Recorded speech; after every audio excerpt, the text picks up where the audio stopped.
Yeah, may. Discretion is the agong. You see, the Constitution bestows on to the agong that discretionary powers, and I think in his wisdom, he will do what's best. But of course, I agree with Najib on this point that there is no point in just forcing a change when you have very slim majority, because you come back to square one.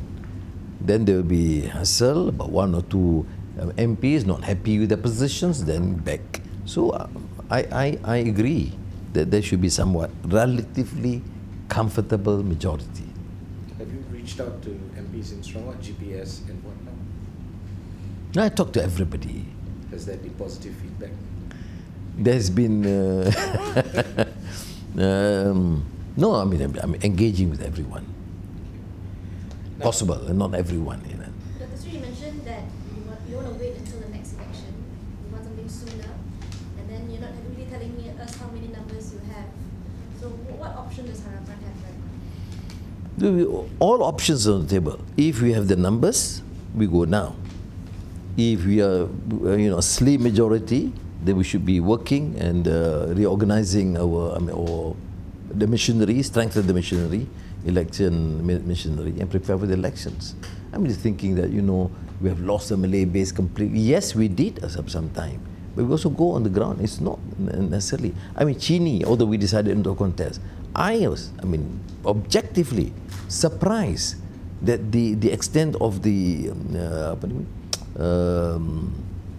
support by the branches. I told Fuzia, no, I'm not going to agree with it until you give. So she gave me the list and I started calling a few people. I personally, I'm quite surprised the extent of enthusiasm going through this in one of our weakest constituencies. So you can't, people, they're looking at the figure, UMNO plus pass equals these numbers. These are hypothetical, like some of the servicemen. On the ground, it's different. So if you do, manage to trigger, if the option goes that elections are instead, is now the right time to force the general election, given the COVID pandemic and the fact that a vaccine may not have come up to next year at least?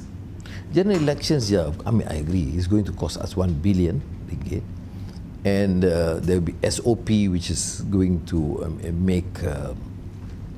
turn elections as not the real elections in that sense. You have SOP, 20 people campaign, cannot cross borders, etc., etc.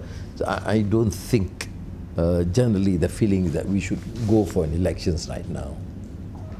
Unless they come, as you say, there's a vaccine, they say, okay, free, fair elections. Now it's not going to be free. So if I may just condense the whole thing, in other words, you're saying that acquiring the numbers is still a work in progress, and in your personal opinion, you hope to facilitate change before the 15 GE because of the situation of the nation. If we can secure enough support, naturally, anybody, not only for me, for anyone who can secure the support, it's okay. But because our position that they have gone against the mandate. Number 2 is not legitimate. Number 3, it is very fragile. Every day you get the threats from UMNO.